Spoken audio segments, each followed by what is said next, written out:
Rapaziada, tudo bom com vocês? Mais um vídeo aqui do canal, dessa vez pra gente falar sobre o clássico dos milhões Flamengo e Vasco que aconteceu nesse domingo, empate 2-2. Vamos falar um pouquinho desse jogo no vídeo de hoje, mas antes de mais nada, não se esquece de se inscrever aqui no canal, de ativar o sininho pra você não perder nenhum vídeo e de me seguir nas redes sociais que tá aqui na descrição do vídeo, é muito importante pra você valorizar o meu trabalho, então não se esquece, vai lá, desce aqui, pausa o vídeo rapidinho, desce e me segue lá nas redes sociais, se inscreve no canal que é muito importante, valeu? Se você não me conhece, meu nome é PH Miranda, eu faço vídeo de futebol e alguns outros esportes também aqui no YouTube, então é muito importante que você se inscreva no canal, valeu? Bom, vamos começar falando um pouquinho do jogo, cara, o jogo legal de assistir, né, legal, um clássico movimentado, né, com bastante coisa pra gente comentar. Mas vou começar falando do lado do Flamengo. Por que eu começo do lado do Flamengo? Porque eu acho que o Flamengo ele começa com uma expectativa, pelo menos olhando as escalações, de que talvez o Flamengo fosse jogar um pouco abaixo. E é o que acontece mesmo, tá? O Flamengo ele começa abaixo do esperado, na minha opinião, muito por conta dos desfalques, né? O Flamengo tá sem Arrascaeta, tá sem Carrascal, enfim, tá sem o Paquetá, enfim, entre outros jogadores. Então, o Flamengo muito desfalcado, muito diferente, mas ainda assim é um time superior, né? O elenco é superior ao do Vasco. Então, isso fez com que as pessoas tivessem uma ideia de que o Flamengo fosse um pouco pior, entre muitas aspas, do que nos últimos jogos, contra o Atlético Mineiro, contra o próprio Estudiantes até.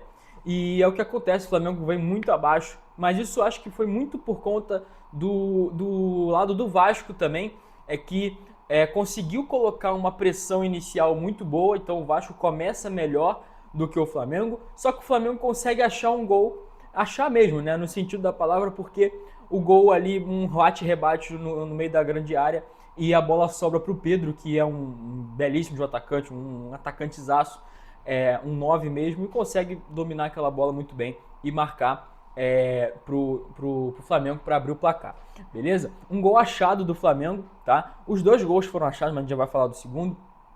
Mas o primeiro gol do Flamengo foi um gol achado, né? Um gol ali que bate-rebate, enfim. E o Vasco estava melhor na partida naquele momento, né? Então o Vasco levou muito azar mesmo, um cruzamento ali, a bola sobrou logo para quem? Pro Pedro, que é matador, que consegue fazer aquele gol e abrir o placar pro Flamengo. Beleza? Depois disso, o Vasco ainda consegue manter o ritmo, consegue melhorar no jogo, mas ainda assim é muito pouco efetivo, né? As chances criadas pelo Vasco foram pouquíssimo efetivas, né? Para a equipe vascaína conseguir empatar aquele jogo. E aí o Flamengo consegue se segurar de uma maneira, digamos que não assertiva, né? Porque eu acho que se o Vasco fosse tivesse um pouquinho mais de qualidade, conseguiria empatar aquele jogo, tá? E eu acho que isso tem muito a ver com a escalação que o Renato Gaúcho colocou para dentro de campo no jogo de ontem. Por quê? O Renato Gaúcho ele começa com algumas mudanças na equipe titular. A primeira delas é o Puma Rodrigues jogando de ponta, que com todo respeito do mundo ao Puma Rodrigues, mas já é um jogador que eu não acho que tenha toda essa qualidade toda, e além disso, eu não acho que ele é ponta, tá? Eu acho que as melhores partidas que ele fez foi atuando pela lateral, tá? E além disso, né? Além disso tudo, o Paulo Henrique vem no momento abaixo, no ano, né? Do Vasco, não só agora, mas no ano inteiro, uma temporada muito abaixo do Paulo Henrique, né? Vindo de uma temporada em que de seleção brasileira, cogitada até para ser titular da seleção brasileira, e nesse ano vem fazendo uma temporada muito, muito abaixo, né? Merecendo até ser reserva do Pumita Rodrigues, que tá jogando bem até, tá? Mas de lateral e não de ponta.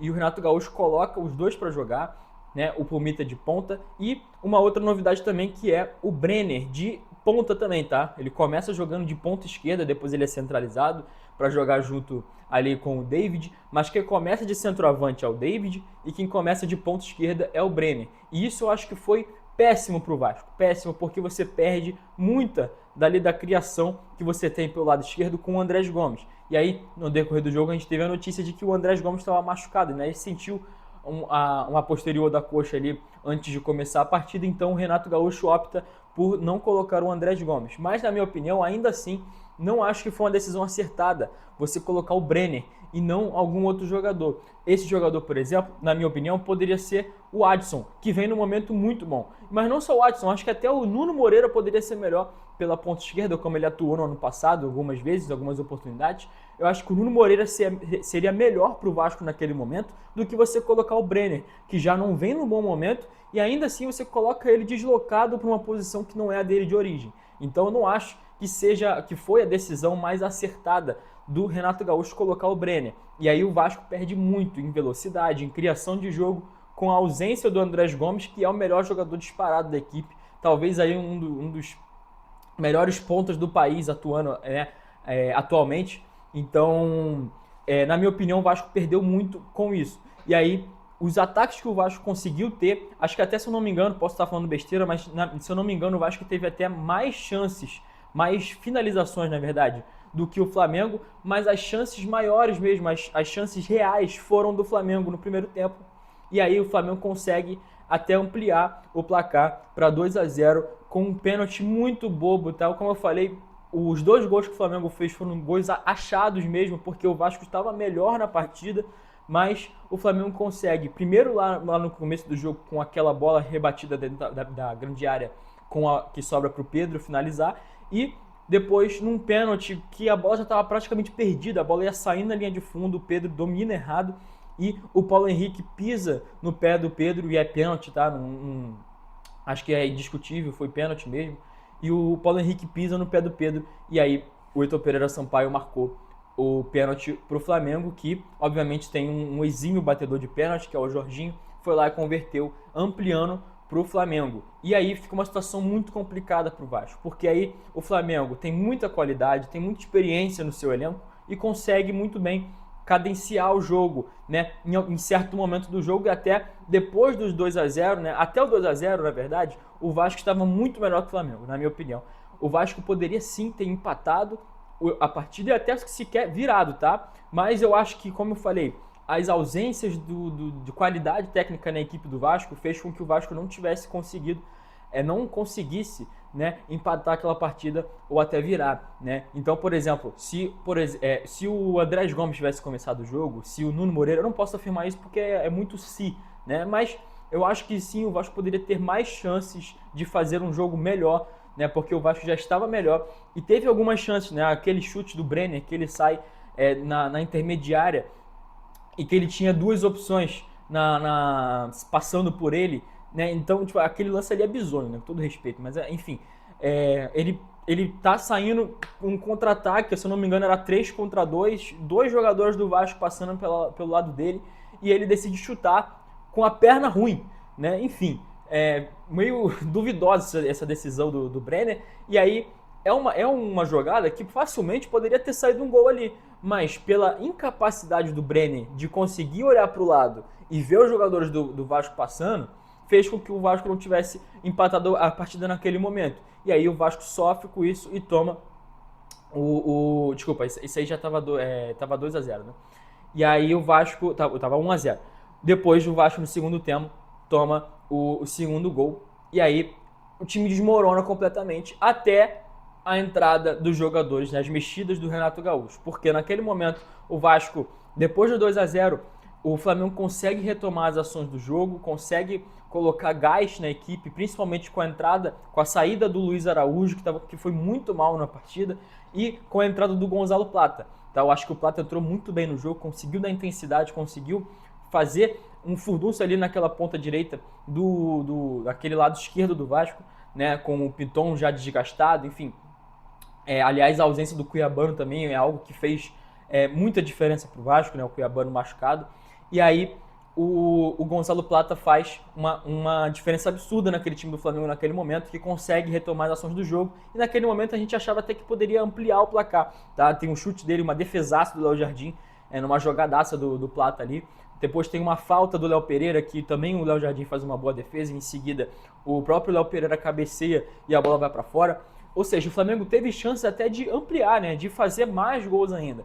Tá? Mas isso só depois do 2-0, porque até o 2-0 o Vasco estava melhor. E eu acho que essa postura do Vasco, que o Vasco teve desde o início da partida, de se, entre aspas, tá, acovardar em frente ao Flamengo, acho que fez com que o Vasco não tivesse ganhado o jogo, porque eu acho que o Vasco tinha totais condições, tá, de ganhar essa partida ontem, mas a qualidade, né, e atrelado a isso, o acovardamento, não sei nem se existe essa palavra, né, o Vasco se acovardar frente ao Flamengo, né, se retrancar um pouco logo depois do Flamengo abrir 2-0, acho que fez o Vasco se perdeu um pouco na partida. E aí, já no finalzinho, se eu não me engano, ali entre 35 e 40 minutos, o Vasco consegue achar um gol depois de conseguir colocar os jogadores que eu falei mais físicos, né? Então, por exemplo, a entrada do Andrés Gomes, a entrada do Adson fizeram diferenças absurdas naquele time do Vasco. Como eu falei, o time do Flamengo é um time muito físico. E para você combater um time físico, você precisa colocar jogadores intensos, jogadores que vão dar essa fisicalidade para a equipe do Vasco. Então,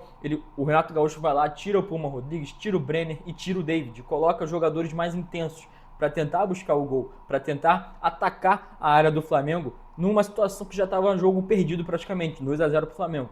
E aí o Vasco consegue achar um gol depois de uma jogada, se eu não me engano, do Spinelli, que ele chuta e o Rossi defende, a bola vai para o escanteio, no escanteio um cruzamento na área e o Robert Renan cabeceia para diminuir para o Vasco. E aí temos um jogo, né? Temos uma partida ali viva ainda para o Vasco. O Vasco consegue manter um nível muito bom, consegue manter uma intensidade boa. O Flamengo já não se achava em jogo, porque se o Vasco tivesse essa postura desde o início da partida, talvez o Vasco tivesse ganhando essa partida, tá? Do Flamengo, e não o Flamengo ganhando do Vasco, porque essa postura que o torcedor vascaíno espera que o time faça. Né? Espero que uma postura de enfrentamento, de combate, e não de se acovardar. Né?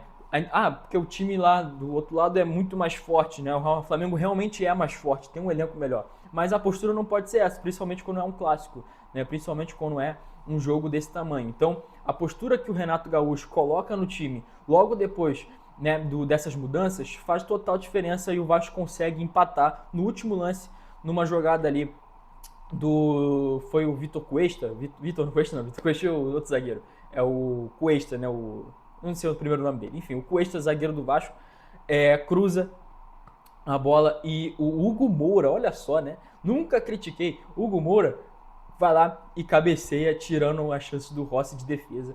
Aliás, um detalhe desse lance importante pro lado do Flamengo é a postura inaceitável do Alacian, né, um garoto de 20 anos, de 21 anos. Ele praticamente deixa a bola aí no Cuesta, Carlos Cuesta, né, eu acho, né? Acho que é Carlos Cuesta. Deixa a bola aí no Cuesta e ele não faz, não tem enfrentamento, não tem combate, não tem confronto ali nenhum. Ele não vai até a bola, ele deixa o cara cruzar e fica olhando, fica, né, viajado ali mesmo. Então, é um detalhe importante porque essa mudança, né, essa substituição que o Léo Jardim fez, o Leonardo Jardim, no caso, né, não o goleiro do Vasco, o Leonardo Jardim fez, de colocar o Alacian depois do empate, depois do Vasco diminuir a partida, não fez sentido nenhum, tá? Por quê? Você coloca um atacante e um atacante que não sabe marcar, né? Com todo respeito ao Alacian, mas ele não é um atacante de marcação. Não é um cara que sabe marcar bem, né? Não tem isso como uma das suas características, digamos assim. E aí, nesse momento ali, acho que nesse momento que o Flamengo conseguiu escapar, né, das suas mãos, escorrer pelas mãos dos 3 pontos.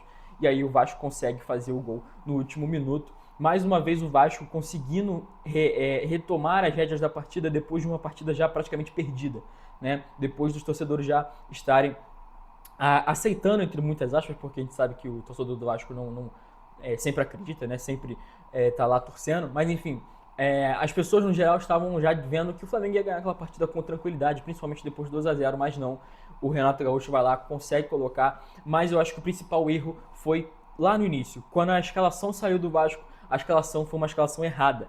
Desde que o Renato Gaúcho, desde que saiu a escalação, eu já vinha falando, olha, essa escalação pode dar ruim, né? Os torcedores do Vasco já vinham premeditando o que poderia acontecer, tá? E eu acho que foi uma escalação errada do Renato Gaúcho, tá? Já ao lado do Flamengo, acho que o Leonardo Jardim, ele tem uma postura diferente do que o do Felipe Luiz, e isso faz com que o torcedor do Flamengo crie um pouco de um saudosismo misturado com uma inovação. Porque quando dá certo, por exemplo, contra o Atlético Mineiro, ele é muito melhor do que o Felipe Luiz. E agora, quando deu, entre aspas, errado, né? O Felipe Luiz era muito melhor. Então tem essa dicotomia, né, entre saudosismo, inovação, o que é melhor, o que é pior. E eu acho que são as duas maneiras diferentes de ver o futebol, de enxergar o jogo, né? O Felipe Luiz tinha uma coisa de mais cadência, né, do jogo, de posse de bola, e o Leonardo Jardim tem uma visão diferente, né? A escola portuguesa, de um jogo muito mais reativo, né? E não propositivo, que era o do Felipe Luiz. Então, isso faz com que o Flamengo perdesse muito, né, durante esse jogo. A falta de cadência, né? A falta de conseguir controlar o jogo, né? Isso de tentar dar a bola para o Vasco e tentar sair no contra-ataque, né? Isso pode dar muito bom, como deu, ou pode dar muito ruim, como deu ontem.